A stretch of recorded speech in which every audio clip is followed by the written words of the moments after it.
ప్రపంచ దేశాల ముందు భారత కీర్తిని ఇనుమడింపజేసిన మహనీయుడే శ్రీ స్వామి వివేకానంద అన్నారు. రాజంపేటలోని ప్రభుత్వ డిగ్రీ కళాశాల నందు స్వామి వివేకానంద విగ్రహానికి బీజేవైఎం మండల అధ్యక్షులు పత్తిపాటి నవీన్ కుమార్ అధ్యక్షతన పుష్పాంజలి ఘటించారు. ఈ సందర్భంగా బీజేపీ రాష్ట్ర కార్యవర్గ సభ్యులు నంద్యాల జిల్లా ఇన్ఛార్జి పోతుగుంట రమేష్ నాయుడు మాట్లాడుతూ 132 సంవత్సరాల క్రితం ఇదే రోజు 1893 సెప్టెంబర్ 11వ తేదీన ప్రపంచ మహాసభల్లో భారతదేశవాణిని వినిపించారు.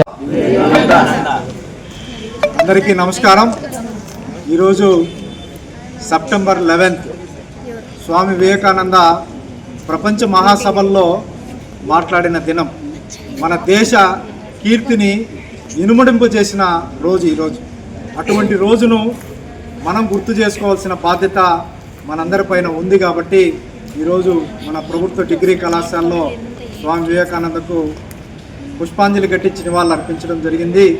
దానికి ముఖ్య అతిథిగా విచ్చేసిన మన ప్రిన్సిపల్ పురుషోత్తం గారికి, వైస్ ప్రిన్సిపల్ సుబ్బనర్సయ్య సార్ గారికి, మిగతా విద్యార్థులకు, మా తోటి నాయకులకు, కార్యకర్తలందరికీ నమస్కారం.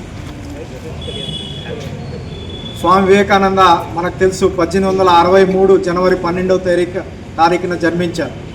మరి 1893 అంటే 30 సంవత్సరాలకి వారు అమెరికాకి వెళ్ళారు.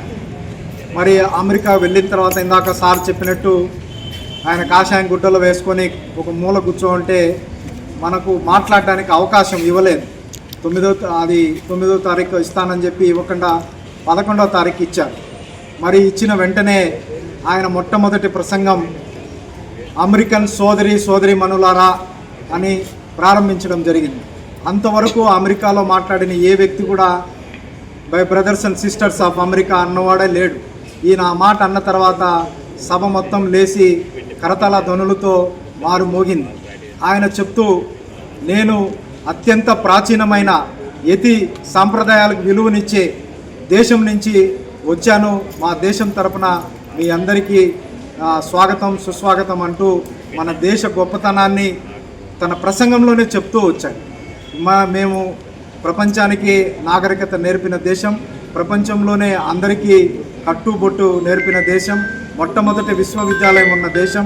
ఇటువంటి గొప్ప దేశం భారతదేశం. ఎన్నో సాంప్రదాయాలు, ఎన్నో భాషలు, ఎన్నో రకాల మతాలు, కులాలు, ఎన్ని